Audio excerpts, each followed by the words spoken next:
خانہ کعبہ کے بارے میں چند ایسی باتیں جو شاید آپ پہلے سے نہ جانتے ہوں۔ خانہ کعبہ کے بارے میں سوال کیا جاتا ہے کہ خانہ کعبہ کے اندر مختلف تصاویر میں نظر آنے والے جو برتن ہیں، جو برتن لٹک رہے ہیں، آخر یہ برتن کس کے ہیں اور ان کی تاریخ کیا ہے؟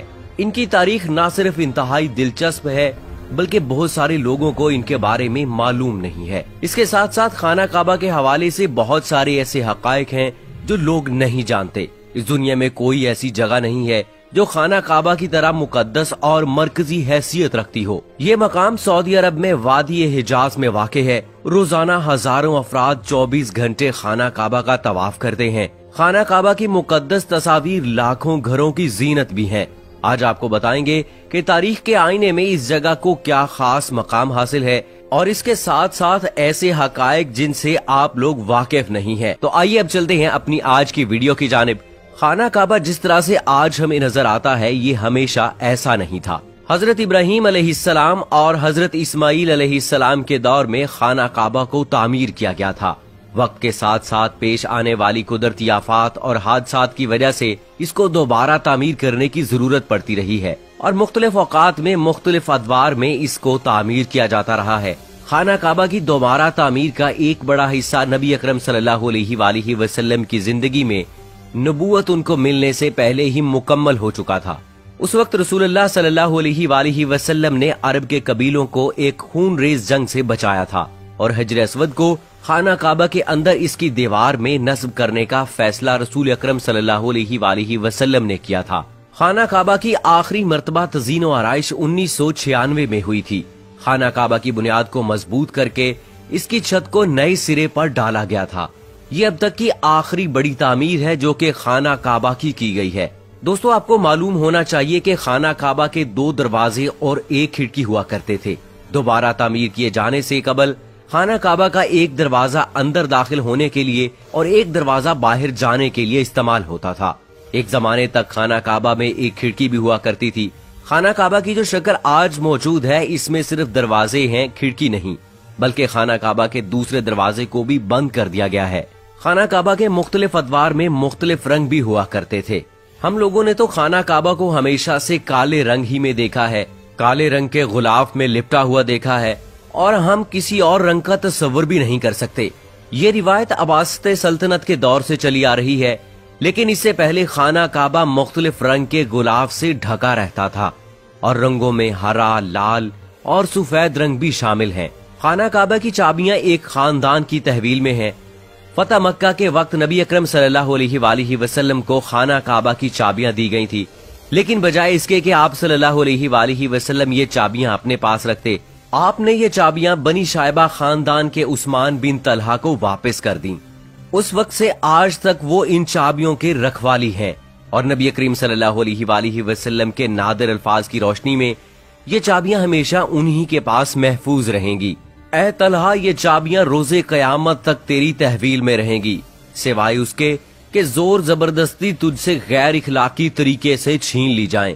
تو رسول اللہ صلی اللہ علیہ وآلہ وسلم کے فرمان کی روشنی میں کوئی بادشاہ، کوئی حکمران اس چیز کا اہل نہیں ہے کہ وہ اس خاندان سے خانہ کعبہ کی چابیاں چھین سکے۔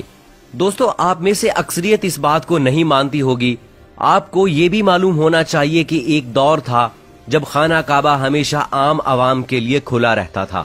پہلے خانہ کعبہ ہفتے میں 2 مرتبہ عوام کے لیے کھولا جاتا تھا اور کوئی اور بھی خانہ کعبہ کے اندر داخل ہو کر عبادت کر سکتا تھا، لیکن موجودہ زمانے میں زائرین کی تعداد کو دیکھتے ہوئے خانہ کعبہ کو اب بند کر دیا گیا ہے اور اب سال میں صرف 2 مرتبہ کھولا جاتا ہے اور اس میں صرف خاص مہمان اور اعلیٰ شخصیات خانہ کعبہ کے اندر داخل ہو سکتی ہیں۔ دوستو آپ کو معلوم ہونا چاہیے کہ خانہ کعبہ کی تزئین و آرائش کروانے والے حکمرانوں کے نام کی تختی بھی خانہ کعبہ کے اندر موجود ہے۔ کئی سال تک بہت لوگ اندازہ لگاتے رہے کہ خانہ کعبہ اندر سے کیسا نظر آتا ہے۔ دوسری اور تیسری معلومات کے مطابق وہ لوگ خوش نصیب ہیں جن کو خانہ کعبہ کے اندر داخل ہونے کی سعادت حاصل ہوئی ہے، اور ایک خوش نصیب وہ ہے جس کو تصویر بنانے کا موقع ملا اور لاکھوں لوگوں نے وہ تصویر انٹرنیٹ پر آن لائن دیکھی۔ خانہ کعبہ کے اندر کا حصہ سنگ مرمر اور ہرے رنگ کے کپڑوں سے ڈھکا ہوا ہے۔ جس دور کے حکمران نے خانہ کعبہ کی دوبارہ تزئین و آرائش کروائی، اس نے خانہ کعبہ کے اندر اپنے نام کی تختی بھی لگوائی۔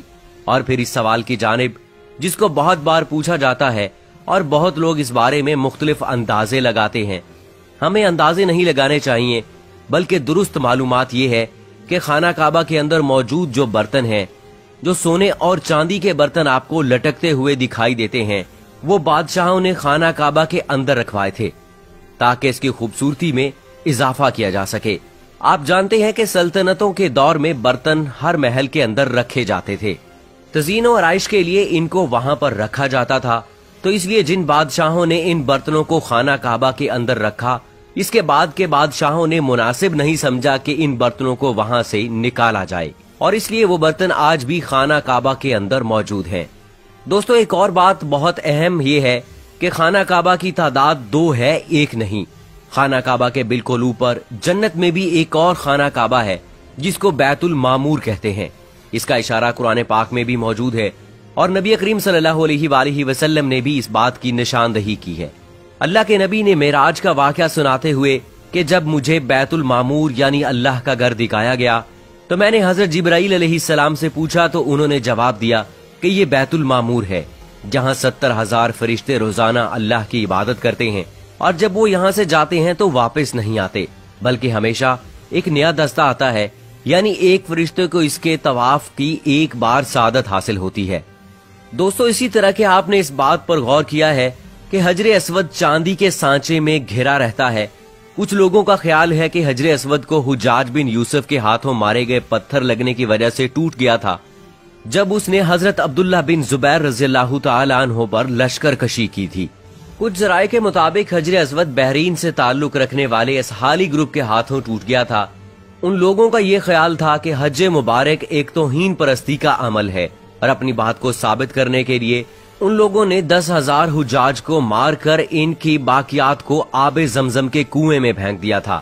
یہ غیر انسانی عمل کافی نہیں ہے، یہ شیطان حجر اسود کو عرب کے مشرق میں لے گئے اور پھر عراق کے شہر کوفہ لے گئے، جہاں اس کے عوض تاوان وصول کیا۔ جب ان کو مجبور کیا گیا تو ان لوگوں نے اسے خلیفہ عباسد کو واپس کر دیا، لیکن جب اس کو واپس کیا گیا تو یہ ٹکڑوں میں تھا، اور اس کو یکجان کرنے کا صرف ایک طریقہ سمجھ میں آیا کہ اس کو چاندی کے سانچے میں رکھا جائے۔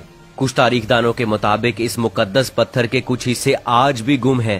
اس سب کے ساتھ ساتھ آپ کو یہ بھی معلوم ہونا چاہیے کہ خانہ کعبہ مکعب نما یعنی کیوب شکل کا نہیں تھا۔ خانہ کعبہ دراصل مستطیل شکل کا ہے۔ خانہ کعبہ کبھی بھی مکعب کی شکل میں نہیں تھا۔ اس کے اصل زاویے کے مطابق ایک یہ کہ آدھا گول حصہ ہے جس کو حجر اسماعیل کہا جاتا ہے۔